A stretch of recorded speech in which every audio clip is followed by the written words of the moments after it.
BA first semester political science chapter 2 भारतीय राष्ट्रीय आंदोलन का उदय, विकास और राजनीतिक प्रवृत्तियाँ। इससे पहले हमने चैप्टर 1 पर वीडियो बनाई थी जिसमें कमेंट्स आ रहे थे कि आगे और चैप्टर्स पर भी वीडियो बनाएं, तो हम अब उसी सीरीज़ को कंटिन्यू कर रहे हैं और आज हम चैप्टर 2 के पार्ट 1 पर वीडियो बना रहे हैं। मतलब इस चैप्टर को, क्योंकि चैप्टर बहुत बड़ा है तो हमने इसको 3 पार्ट्स में बांटा है और इस पार्ट में हम बात करेंगे ईस्ट इंडिया कंपनी, राष्ट्रीय आंदोलन का उदय, राष्ट्रीय आंदोलन का विकास, उसकी प्रमुख प्रवृत्तियां, भारतीय राष्ट्रीय कांग्रेस, उदारवादी राष्ट्रवाद और उग्रवादी राष्ट्रवाद। फिर दूसरे पार्ट में हम बात करेंगे बंगाल का विभाजन, उदारवादी और उग्रवादियों में फूट, प्रथम महायुद्ध और उसका प्रभाव, उदारवादियों और उग्रवादियों में मेल, कांग्रेस लीग समझौता यानी लखनऊ पैक्ट, होम रूल आंदोलन, महात्मा गांधी का भारतीय राजनीति में प्रवेश, असहयोग आंदोलन, स्वराज्य दल और स्वराज्य दल का पतन और उसका मूल्यांकन। फिर तीसरा पार्ट जो कि फाइनल पार्ट होगा यानी लास्ट पार्ट होगा, उसमें हम बात करेंगे लॉर्ड इरविन की घोषणा और पूर्ण स्वराज्य का प्रस्ताव, सविनय अवज्ञा, मैकडोनाल्ड अवार्ड और पूना पैक्ट, भारत छोड़ो आंदोलन और भारतीय स्वतंत्रता की प्राप्ति में सहायक तत्व। इस तरह से 3 पार्ट्स में ये चैप्टर पूरा कंप्लीट हो जाएगा। 3 पार्ट्स इसलिए रखे हैं क्योंकि जो इससे पहले की वीडियो रखी थी, जो मतलब इससे पहले चैप्टर की वीडियो बनाई थी यानी फर्स्ट चैप्टर भारतीय राजनीतिक परंपरा की विशेषताएं, वो वीडियो काफ़ी छोटी थी जिस वजह से आसानी से वो चैप्टर समझ में आ गया था। तो अब ये चैप्टर बहुत ज़्यादा लेंदी है और अगर पूरा चैप्टर एक बार में जाएंगे तो वो समझने में दिक्कत आएगी, इसलिए 3 छोटे छोटे पार्ट्स में इस बड़े से चैप्टर को डिवाइड कर दिया है। चैनल पर अगर आप नए आए हों तो सब्सक्राइब कर लेना और चलिए चैप्टर शुरू करते हैं।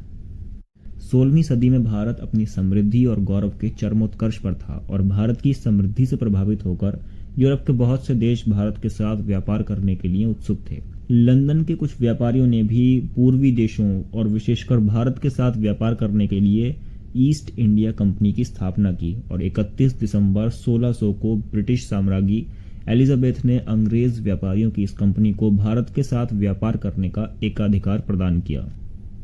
ईस्ट इंडिया कंपनी ने व्यापार में बहुत तेजी दिखाई और मतलब व्यापार पर बहुत जल्दी इसने काबू पा लिया, कब्जा कर लिया और पुर्तगाली, डच और फ्रेंच व्यापारिक कंपनियों को इसने पराजित कर दिया और भारत के व्यापार पर पूरी तरह से अपना प्रभुत्व स्थापित कर लिया। व्यापारिक कंपनी के रूप में अपनी स्थिति बहुत अच्छी बनाने के बाद 1750 ईस्वी से कंपनी ने भारत में शक्ति राजनीति का खेल शुरू कर दिया। अब इस कंपनी का क्राइटेरिया सिर्फ बिजनेस नहीं था, सिर्फ व्यापार नहीं था, अब ये कंपनी देश की पॉलिटिक्स में भी इन्वॉल्व हो चुकी थी। पॉलिटिक्स में इन्वॉल्व होने के बाद में भारत की जो उस समय की स्थितियां थी, जैसे कोई एक शक्तिशाली राजा नहीं था, शक्ति अलग अलग राज्यों में विभाजित थी। इन सभी कारणों से और सबसे बड़ी बात ये थी कि वो आपस में जो छोटे छोटे राज्य बटे हुए थे ये आपस में एक दूसरे के शत्रु थे। इन परिस्थितियों का लाभ उठाकर कंपनी ने पूरी तरह से राजनीति पर भी अपना दबदबा बना लिया था। कंपनी के शासन के लगभग 100 सालों के अंदर ही राजनीतिक, धार्मिक, आर्थिक, सामाजिक, सैनिक, हर तरह के क्षेत्र में लोग इतने ज़्यादा त्रस्त हो गए थे, इतने पीड़ित हो गए थे कि वो कंपनी के खिलाफ विद्रोह करने के लिए एक तरह से मजबूर हो गए थे। इसका स्वतंत्रता संग्राम का प्रसार तेजी से हुआ, लेकिन बहुत सी जो कारण रहे उनकी वजह से ये असफल हो गया। इस विद्रोह के परिणाम स्वरूप ब्रिटिश शासन का ध्यान भारत में कंपनी के शासन की बुराइयों की ओर गया। परिणाम स्वरूप जो ब्रिटिश सरकार, मतलब इंग्लैंड की जो सरकार कंपनी पर शिकंजा कसने के लिए बहुत कोशिशें कर रही थी, उसे अब एक मौका मिल गया कि वो कंपनी के हाथ से पूरा शासन अपने हाथ में ही कर ले। अगर आप संवैधानिक विकास के चरण पढ़ेंगे तो आप देखेंगे कि ब्रिटिश सरकार पहले से ही कोशिशें कर रही थी कंपनी के हाथ में से शक्तियों को कम करने की, और अब ब्रिटिश सरकार को एक पूरा मौका मिल गया, एक बहाना मिल गया कंपनी के हाथ में से सारी शक्तियां छीनकर अपने अधीन करने का। परिणाम स्वरूप नवंबर 1858 ईस्वी के सत्ता हस्तांतरण और भारत के श्रेष्ठतर शासन हेतु कानून के आधार पर ब्रिटिश सम्राट ने भारत में कंपनी के शासन का अंत कर भारतीय शासन पूरी तरह से अपने हाथ में ले लिया। अब वो बात अलग है कि जो भारतीयों पर कष्ट थे, जो भारत जिन चीज़ों को लेकर त्रस्त थे, उनमें किसी तरह की रियायतें नहीं बरती गईं और भारतीयों का कष्ट अपनी जगह बरकरार था। उन्हें कुछ मामलों में थोड़ी बहुत रियायतें दे दी गईं, लेकिन पूरी तरह से कष्टों से उनकी निवृत्ति नहीं हुई थी, जिस वजह से अब एक लंबे समय तक चलने वाला आंदोलन शुरू होता है, यानी राष्ट्रीय आंदोलन का उदय अब होता है। भारत का राष्ट्रीय आंदोलन विश्व के किसी भी दूसरे देश में इसी प्रकार के आंदोलन की तरह राजनीतिक, आर्थिक और सामाजिक विविध शक्तियों और कारणों के संयोग का परिणाम था। इसमें से सर्वाधिक महत्वपूर्ण कारणों की और तत्वों की चर्चा करते हैं। पहला कारण आता है 1857 का स्वतंत्रता संग्राम। 1857 का स्वतंत्रता संग्राम एक सैनिक विद्रोह से बढ़कर था। ये इतनी तेजी से फैला कि उसने जन विद्रोह और भारतीय स्वतंत्रता के युद्ध का रूप धारण कर लिया। विद्रोह कुछ कारणों से भले ही असफल रहा हो, लेकिन ब्रिटिश शासन ने विद्रोह का दमन करने में जिस अमानुषिक कार्यवाही का आश्रय लिया था, उसने जनता का असंतोष और ज्यादा बढ़ा दिया था। जो ये ब्रिटिश शासन द्वारा दमन किया गया था, इसके संबंध में सर चार्ल्स डिल्के अपनी पुस्तक ग्रेटर इंडिया में लिखते हैं कि अंग्रेजों ने अपने कैदियों की बिना न्यायिक कार्यवाही के और ऐसे ढंग से हत्या कर दी जो सभी भारतीयों की दृष्टि में पाशविकता की चरम सीमा था। दमन के दौरान गांव के गांव जला दिए गए। निर्दोष ग्रामीणों का वो कत्लेआम किया गया कि मोहम्मद तुगलक भी उससे शर्मा जाएगा। पहले ही असंतोष की वजह से स्वतंत्रता संग्राम किया गया था और उन्होंने उस स्वतंत्रता संग्राम का दमन करने में जो पाशविकता दिखाई, उससे और ज्यादा असंतोष पनपने लगा। दूसरा, राजनीतिक एकता की स्थापना। ब्रिटिश शासन द्वारा स्थापित भारत की राजनीतिक एकता सामान्य अधीनता की एकता थी, लेकिन उसने सामान्य राष्ट्रीयता की एकता को जन्म दिया। पूरे देश में एक ही प्रकार की शासन व्यवस्था और यातायात के साधनों के विकास के परिणाम के रूप में ही हम देखते हैं कि पूरा का पूरा देश पहली बार राजनीतिक दृष्टि से एक इकाई बन के निकला। तीसरा, धार्मिक और सामाजिक पुनर्जागरण। इसमें धार्मिक और सामाजिक सुधारकों जैसे राजा राममोहन राय, देवेंद्र नाथ सेन, केसी सेन, पीसी सरकार, ईश्वर चंद्र विद्यासागर, दयानंद सरस्वती, एनी बेसेंट, रामकृष्ण परमहंस और स्वामी विवेकानंद, इन सभी ने भारतीयों को भारत की महानता को समझने और उसे फिर से प्राप्त करने के लिए प्रोत्साहित किया। राजा राममोहन राय को पुनर्जागरण का अग्रदूत कहा जाता है। उन्होंने अगस्त 1828 में ब्रह्म समाज की स्थापना की, सती प्रथा का अंत, स्त्रियों का उद्धार और अंग्रेजी शिक्षा के प्रचार जैसे सामाजिक और सांस्कृतिक कार्यों के साथ साथ देशवासियों के राजनीतिक अधिकारों की रक्षा के लिए भी इन्होंने संघर्ष किया। दयानंद सरस्वती, जिनका नारा था, जिनका संदेश था वेदों की ओर लौटो, संत, समाज सुधारक और ये एक देशभक्त भी थे। 1875 में बंबई में उनके द्वारा स्थापित किया गया आर्य समाज एक साथ ही धार्मिक राष्ट्रीय नवजागरण का आंदोलन था। थियोसॉफिकल सोसाइटी, जिसकी स्थापना न्यूयॉर्क में एक रूसी महिला मैडम ब्लेवेट्स और अमेरिकी कर्नल अल्कॉट द्वारा 1875 में की गई थी। एनी बेसेंट इस संस्था की मुख्य कार्यकर्ता बन गई और ब्लेवेट्स की कर्नल अल्कॉट और श्रीमती बेसेंट ने अपने जोरदार लेखों और कार्यों से भारतीयों को राष्ट्रीयता के लिए प्रोत्साहित किया। स्वामी रामकृष्ण और उनके शिष्य स्वामी विवेकानंद और उनके द्वारा स्थापित रामकृष्ण मिशन ने भी इस दिशा में बहुत सा महत्वपूर्ण कार्य किया। इस श्रेणी के अन्य सुधार आंदोलनों में राधा स्वामी आंदोलन, देव समाज आंदोलन, बहावी आंदोलन और अलीगढ़ आंदोलन का नाम लिया जा सकता है। इन आंदोलनों के द्वारा भी समाज को एकत्रित किया गया। चौथा, ऐतिहासिक अनुसंधान। ऐतिहासिक अनुसंधानों ने भी भारत में राष्ट्रीय आंदोलन के उदय को गति प्रदान की। साहित्य, धर्म और संस्कृत के प्रसिद्ध विद्वान sir William Jones, Max Muller, Jacobi, Colebrooke, Roth, A V Keith, doctor Bhandarkar और हरप्रसाद शास्त्री ने भारतीयों के सम्मुख भारतीय राजनीतिक, सामाजिक और सांस्कृतिक इतिहास का एक ऐसा विवरण प्रस्तुत किया जो किसी भी रूप में समकालीन यूरोपियन सभ्यताओं से हीन नहीं था। पांचवां, पाश्चात्य शिक्षा। भारत में ब्रिटिश शासन द्वारा पाश्चात्य शिक्षा शुरू की गई, जिसका उद्देश्य था कि भारतीय सभ्यता और संस्कृति का पूरी तरह से लोप हो जाए और एक ऐसे वर्ग का निर्माण हो जो रक्त और वर्ण यानी खून और रंग से तो भारतीय हो, लेकिन उसकी रुचि, विचार, शब्द और बुद्धि से वो अंग्रेज बन जाए। कुछ हद तक अंग्रेज अपने इस उद्देश्य में सफल भी हुए, लेकिन दूसरा पक्ष ये भी था कि अंग्रेजी साहित्य स्वतंत्रता की भावनाओं से परिपूर्ण था। जिससे राष्ट्रीयता और स्वतंत्रता को प्रोत्साहन मिला। भारतीयों को अब मिल्टन, बर्क, मिल, मैकाले और हर्बर्ट स्पेंसर जैसे विचारकों की कृतियों का ज्ञान प्राप्त हुआ, जिनके द्वारा उनमें स्वतंत्रता, राष्ट्रीयता और स्वराज्य की जीवनदायिनी भावनाओं का संचार हुआ। शिक्षित भारतीयों ने अमेरिका, इटली और आयरलैंड के स्वतंत्रता संग्रामों के संबंध में पढ़ा। छठा, भारतीयों का विदेश गमन। 19वीं सदी से अनेक भारतीय शिक्षा प्राप्ति और दूसरे कारणों से विदेश जाने लगे। उन्होंने वहां पर प्रजातांत्रिक सिद्धांतों और संगठन को कार्यरत देखा और स्वतंत्रता, समानता और भ्रातृत्व का पाठ पढ़ा। सातवां, भारतीय समाचार पत्रों और देशी साहित्य का विकास। मुनरो ने लिखा है कि एक स्वतंत्र प्रेस और विदेशी राज एक दूसरे के विरुद्ध हैं और ये दोनों एक साथ नहीं चल सकते। भारतीय समाचार पत्रों पर भी ये बात पूरी तरह से उतरती है।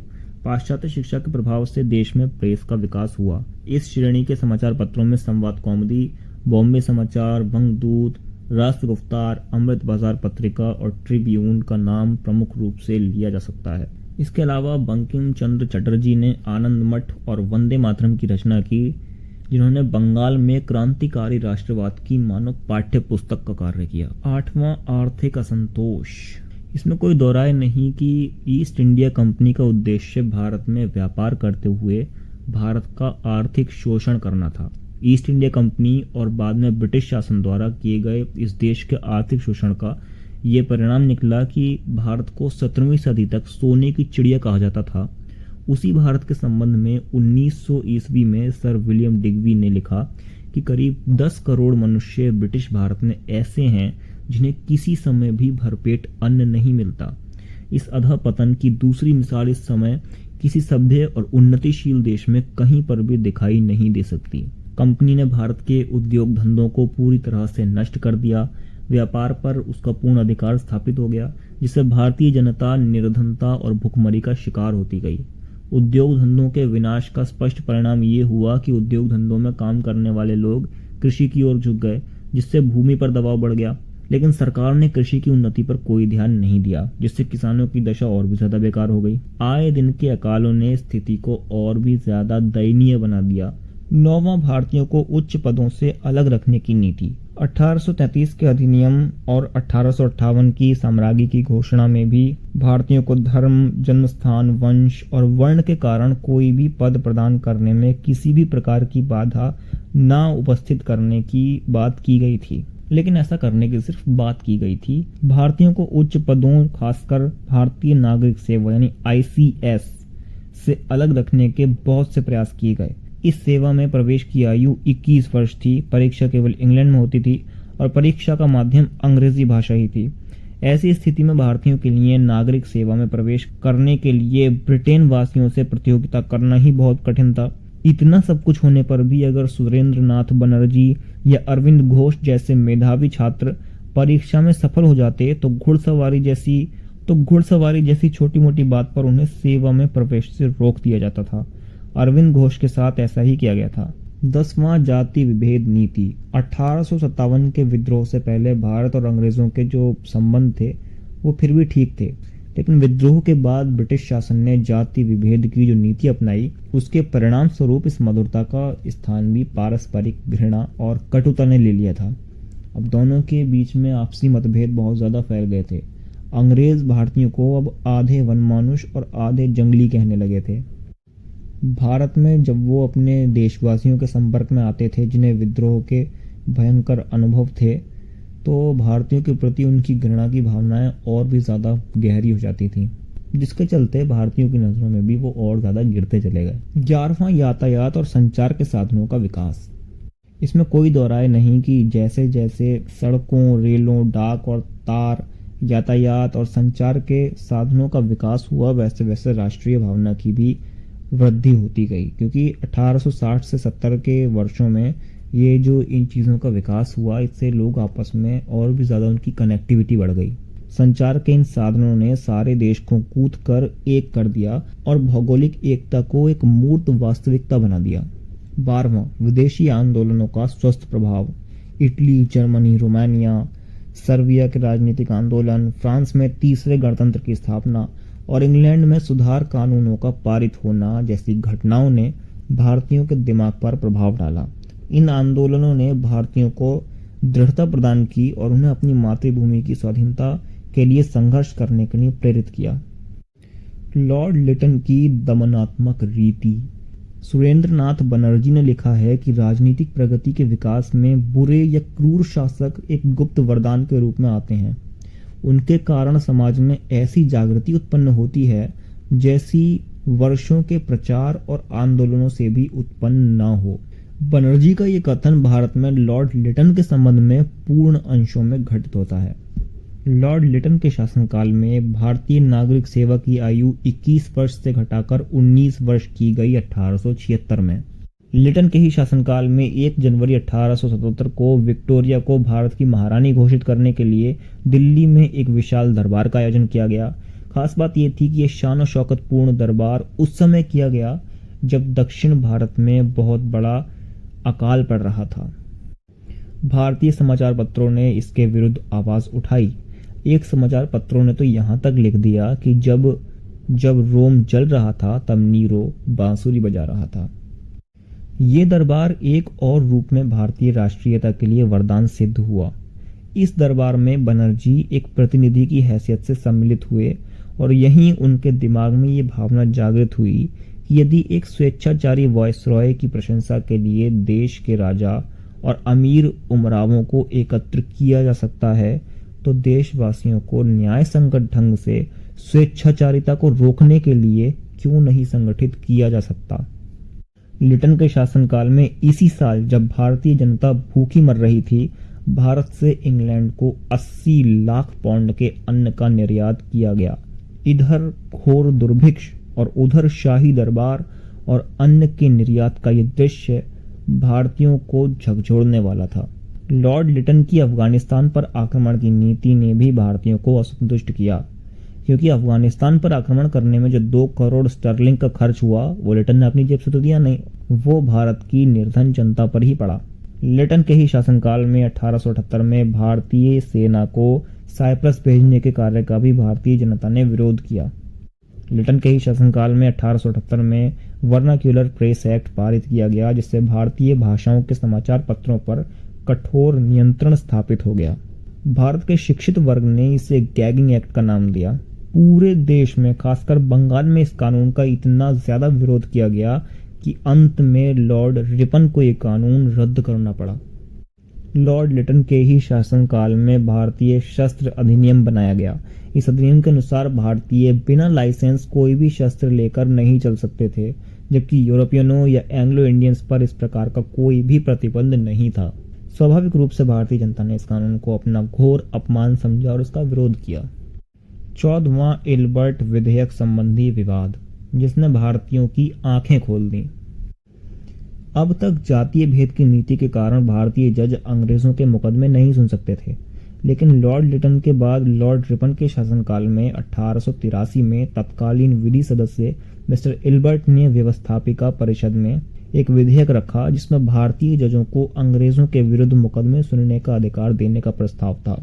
अंग्रेजों ने इसका कड़ा विरोध किया, जिसके बाद समझौता हुआ, जिसके आधार पर भारतीय जजों को अंग्रेजों के मुकदमे सुनने का अधिकार तो दिया गया, लेकिन ये शर्त लगा दी गई कि भारतीय जज उस मुकदमे की सुनवाई ऐसी जूरी की सहायता से ही कर सकते हैं जिसके कम से कम आधे सदस्य अंग्रेज हों। एल्बर्ट विधेयक संबंधी विवाद ने भारतीयों को 2 बातें सिखा दी। पहली तो ये कि बिना संगठित रूप से आंदोलन किए उनकी मांगें पूरी हो ही नहीं सकती, और दूसरा ये कि इस प्रकार का आंदोलन कैसे किया जा सकता है। राष्ट्रीय आंदोलन का विकास, प्रमुख प्रवृत्तियां, भारतीय राष्ट्रीय कांग्रेस और कांग्रेस के पूर्ववर्ती संगठन, यानी कांग्रेस के बनने से पहले जो संगठन बने थे वो सब।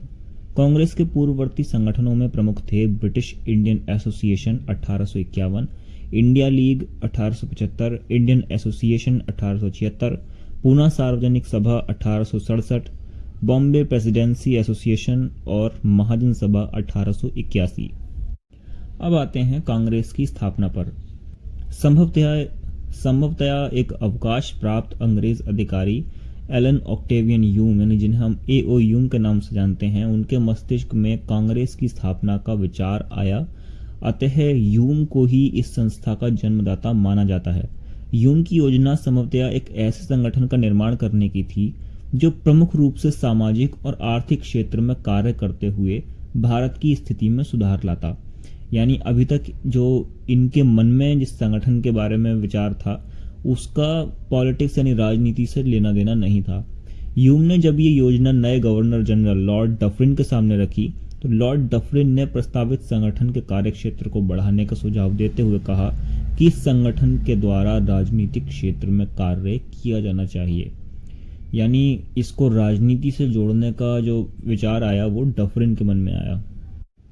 ह्यूम ने अपनी योजना में वायसराय के निर्देश के अनुसार परिवर्तन किया और वो इंग्लैंड पहुंच गए। इंग्लैंड में उन्होंने वहां के प्रमुख व्यक्तियों जैसे Lord Ripon, Dalhousie, John bright और स्लेग जैसे लोगों से बातचीत की और इंग्लैंड से वापस आने पर यह निश्चित किया गया कि कांग्रेस का जो पहला अधिवेशन होगा वो पूना में 25 से 28 सितंबर के बीच किया जाएगा 1885 में। लेकिन पूना में हैजा फैलने की वजह से अधिवेशन पूना की जगह बंबई में किया गया। 28 सितंबर 1885 को 11 बजे गोकुलदास तेजपाल संस्कृत कॉलेज के भवन में कांग्रेस का पहला अधिवेशन शुरू हुआ, जिसकी अध्यक्षता कलकत्ता के प्रसिद्ध बैरिस्टर वोमेश चंद्र बनर्जी द्वारा की गई थी। अब आते हैं कांग्रेस की स्थापना के आधारभूत कारण से संबंधित विवाद पर। पहला जो इससे संबंधित कारण बताया जाता है वो है अभय दीप। यानी पहली धारणा के अनुसार कांग्रेस की स्थापना व्यापक असंतोष के लिए अभय दीप के रूप में की गई, अर्थात कांग्रेस का जन्म ब्रिटिश साम्राज्य की रक्षा के लिए ही किया गया था। और ह्यूम के जीवनी लेखक सर विलियम वेडरबर्न के अनुसार भी ऐसा ही था। लाला लाजपत राय ने अपनी प्रसिद्ध पुस्तक यंग इंडिया में भी इसी धारणा को ही प्रतिपादित किया है। दूसरा कारण जो बताया जाता है वो है राष्ट्रीय संस्था। कांग्रेस की स्थापना के संबंध में दूसरी इस धारणा का प्रतिपादन किया जाता है कि कांग्रेस की स्थापना भारतवासियों के हितार्थ ही की गई थी, एक राष्ट्रीय संस्था के रूप में। ह्यूम को भी, जिनके द्वारा अपने जीवन का काफी बड़ा भाग भारतीय जनता के कल्याण में लगाया गया था, उनको कोरा साम्राज्यवादी नहीं कहा जा सकता, क्योंकि दिखाई दे रहा था कि वो भारतीयों के हित में ही कार्य कर रहे हैं। इसलिए उनको पूरी तरह से साम्राज्यवादी यानी ब्रिटिश साम्राज्य का समर्थक नहीं बताया जा सकता। यंग इंडिया के लेखक लाला लाजपत राय भी ह्यूम के उच्च आदर्शों को स्वीकारते हैं। अब आती है वास्तविक स्थिति, यानी दोनों में से कौन सी बात सही है या दोनों ही बातें सही हैं। तो इसमें ये कहा जा सकता है कि दोनों आंशिक रूप से ही सत्य हैं। कांग्रेस की स्थापना की सही व्याख्या इसी रूप में की जा सकती है कि कांग्रेस की स्थापना में ब्रिटिश साम्राज्य की रक्षा की भावना तो विद्यमान थी, लेकिन इसके साथ ही कांग्रेस की स्थापना के मूल में भारतीयों के हित का विचार और भारतीयता की भावना भी विद्यमान थी। एक महत्वपूर्ण तथ्य यह आता है कि 1885 में यानी कांग्रेस का जो पहला अधिवेशन था उसमें 72, जबकि दूसरे में 436, तीसरे में 607 और चौथे अधिवेशन में 1248 प्रतिनिधियों ने भाग लिया। अब देख रहे हैं कि धीरे धीरे कैसे कांग्रेस के डेलीगेट्स की संख्या बढ़ती जा रही है। कांग्रेस के इतिहास या भारत के स्वतंत्रता आंदोलन को इन 3 कालों में विभाजित किया जा सकता है। पहला उदार या नरम राष्ट्रीयता का काल 1885 से 1905, दूसरा उग्र राष्ट्रीयता का काल 1906 से 1919, तीसरा राष्ट्रीय आंदोलन का गांधी युग 1920 से 1947, यानी जब भारत के स्वतंत्रता संग्राम की राजनीति में गांधी जी का आगमन हुआ। उदारवादी राष्ट्रीयता या कांग्रेस का उदारवादी पक्ष 1885 से 1905। उदारवादी क्रमशः सुधार की नीति में विश्वास करते थे, इसलिए उनके द्वारा व्यवहारिक दृष्टिकोण अपनाते हुए बहुत ऊंची मांगें नहीं की गईं। वो रिक्वेस्टफुली बात करते थे अंग्रेजों से कि भाई ऐसा कर लो, ऐसा कर लो। जो उनके काम करने का तरीका था, उनकी मांगें भी उसी स्तर की होती थीं।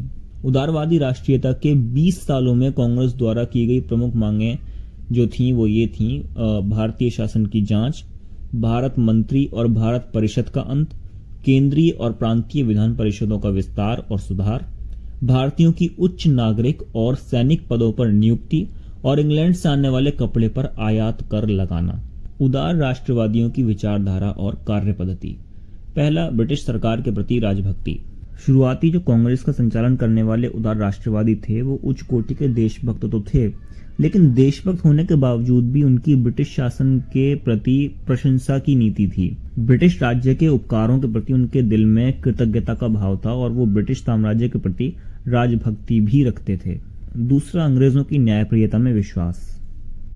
तीसरा, ब्रिटेन के साथ संबंध भारत के हित में समझना। चौथा, क्रमिक सुधार में विश्वास। इनका ऐसा मानना था कि एकदम ही प्रतिनिध्यात्मक शासन के लक्ष्य को प्राप्त नहीं किया जा सकता। तात्कालिक रूप में वो प्रशासन में आवश्यक सुधारों, विधायी परिषदों, सेवाओं, स्थानीय स्वायत्त संस्थाओं और रक्षा सेवाओं में सुधार से ही संतुष्ट थे और वो क्रांतिकारी परिवर्तन के विरुद्ध थे। उनका एकदम से बड़ा परिवर्तन में मानना नहीं था। वो धीरे धीरे छोटे छोटे परिवर्तनों से संतुष्ट थे और वही उनकी विचारधारा भी थी। पांचवां, उदारवाद का लक्ष्य राजनीतिक स्वशासन की प्राप्ति। वो सुधारों में विश्वास रखते थे, लेकिन इन वैधानिक सुधारों का भी अंतिम लक्ष्य उनके हिसाब से भारतीयों के लिए स्वशासन की प्राप्ति था। केवल स्वशासन यानी ब्रिटिश शासन के अंतर्गत ही स्वशासन की स्थापना उनका लक्ष्य था। छठा, उदारवादियों की कार्य पद्धति यानी संवैधानिक साधनों में विश्वास। प्रेयर, पिटिशन एंड डेप्यूटेशन, प्रार्थना पत्र, स्मृति पत्र और प्रतिनिधि मंडल, यही उनकी कार्य पद्धति के 3 मुख्य स्तंभ थे। अब इनकी दुर्बलताओं पर चर्चा करते हैं। 1885 से लेकर 1905 तक जिन उदार राष्ट्रवादियों के हाथ में कांग्रेस का नेतृत्व रहा, उनकी अनेक आधारों पर आलोचना की जा सकती है। वस्तुतः ना तो उनकी राजनीतिक मनोवृत्ति सही थी और ना उनके द्वारा अपनाए गए साधन प्रभावदायक थे। उनकी देशभक्ति का राजभक्ति से मेल हो जाने के कारण देशभक्ति आंशिक होकर रह गई थी। बाद के उग्रवादियों के द्वारा उदारवादियों के साधनों को राजनीतिक भिक्षावृत्ति का अपमानजनक नाम दिया गया। जैसा कि अभी हमने पढ़ा कि जो उनके 3 स्तंभ थे काम करने के, वो थे प्रेयर, पिटिशन और डेप्यूटेशन, यानी प्यार से रिक्वेस्टफुली उनसे कहना हमें ये दे दो, हमें वो दे दो। बड़े स्तर पर या स्पष्ट शब्दों में या कठोरता के साथ मांग करना उनकी नीति नहीं थी, जिसकी वजह से बाद में उग्रवादियों ने इस तरह से उनका मजाक उड़ाया कि वो राजनीतिक भिक्षावृत्ति करते थे। उदार राष्ट्रवादिता की धारा का नेतृत्व करने वाले व्यक्ति जननेता नहीं थे, यानी इनका साधारण जनता से कोई संपर्क नहीं था। अब आते हैं उग्रवादी राष्ट्रवाद पर।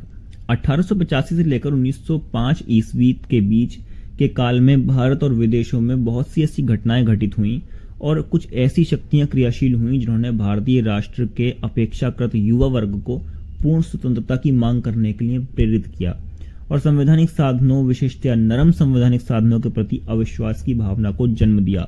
जो उदारवादियों के तरीके थे, प्यार से प्रेयर और पिटिशन और डेप्यूटेशन के द्वारा अंग्रेजों से मांग करना, उनका साफ साफ फल दिख रहा था कि अंग्रेज इस पर ज्यादा ध्यान नहीं दे रहे थे और जो मांगे अंग्रेजों के लिए पूरी करनी सहज थी, केवल वही मांगे पूरी की जा रही थी। पूर्ण स्वतंत्रता की मांग और उसकी प्राप्ति हेतु जन आंदोलन के मार्ग को अपनाने वाली इस धारा को ही उग्र राष्ट्रीयता के नाम से जाना जाता है। उग्र राष्ट्रीयता के उदय के कारण। पहला, सन 1892 के सुधार कानून की अपर्याप्तता। संवैधानिक सुधार की दिशा में राष्ट्रीय कांग्रेस को 7 सालों के प्रयत्नों का परिणाम 1892 में जाकर मिला भारतीय परिषद अधिनियम। लेकिन ये अधिनियम अपने आप में निहित कमियों और त्रुटियों के कारण राष्ट्रीय कांग्रेस ये सामान्य भारतीयों को संतुष्ट नहीं कर सका। अधिनियम में निर्वाचन की जो व्यवस्था थी उसको बहुत ज्यादा घुमा फिरा कर रखा गया था। गैर सरकारी सदस्यों की संख्या कम थी और परिषदों के कार्य और अधिकार बहुत सीमित थे। दूसरा, धार्मिक पुनरुत्थानवाद और सांस्कृतिक नवजागरण। कांग्रेस के जो शुरुआती नेता थे वो पाश्चात्य शिक्षा से प्रभावित थे और अपनी मानसिक पृष्ठभूमि के कारण ब्रिटिश शासन को भारत के हित में मानते थे। लेकिन बाद में जो धार्मिक पुनरुत्थान हुआ उसके परिणाम स्वरूप कांग्रेस में ही ऐसे वर्ग का जन्म हुआ जो भारतीय धर्म, सभ्यता और संस्कृति के गौरव से परिचित था और जिसका विश्वास था विदेशी शासन की समाप्ति में। तीसरा, प्राकृतिक प्रकोप।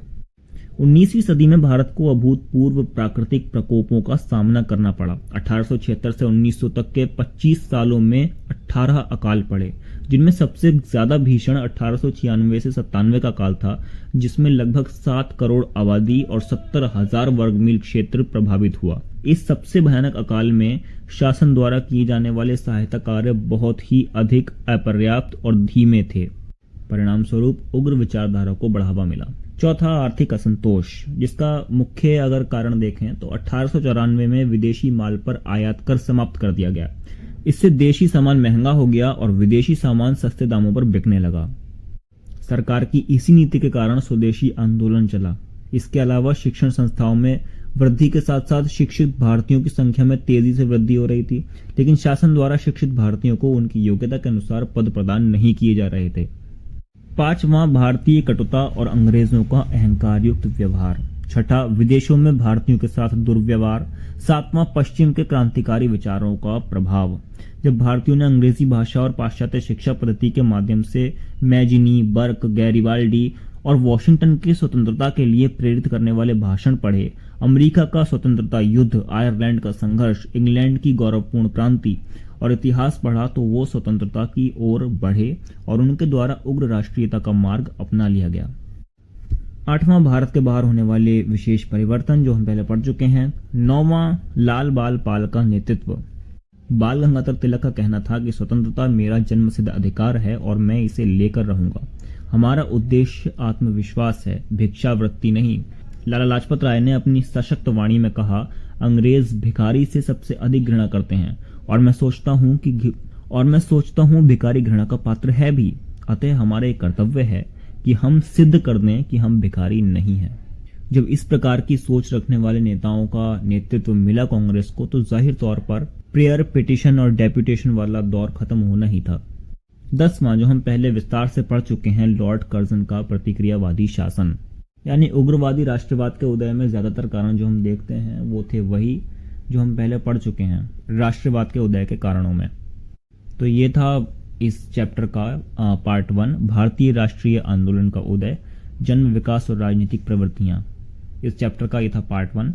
मिलते हैं अगले पार्ट में, पार्ट 2 में। तब तक इस वीडियो को लाइक कर देना, चैनल को सब्सक्राइब कर देना और अपने फ्रेंड्स के साथ शेयर कर देना। इस वीडियो में आपको नोट्स की कमी भी नहीं महसूस होगी, क्योंकि सारे नोट्स जो इम्पोर्टेंट पॉइंट्स हैं वो वीडियो में ही प्रोवाइड करा दिए गए हैं, तो अलग से नोट्स बनाने की या कुछ और पढ़ने की ज़रूरत नहीं रह जाती है।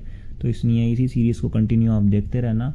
और पॉलिटिकल साइंस फर्स्ट सेमेस्टर की और हिस्ट्री फर्स्ट सेमेस्टर की आपके एग्ज़ाम से पहले कंप्लीट हो जाएगी इसी सीरीज, मतलब इन्हीं सीरीज़ में। एक पॉलिटिकल साइंस की सीरीज़ चल रही है जो आप साइड में देख रहे होंगे, और हिस्ट्री की भी यहाँ पर शुरू हो जाएगी। तो वीडियो को लाइक कर देना, चैनल को सब्सक्राइब कर लेना और अपने फ्रेंड्स के साथ वीडियो को शेयर कर देना और कमेंट में बताना वीडियो इन्फॉर्मेटिव थी या नहीं, वीडियो हेल्पफुल थी या नहीं।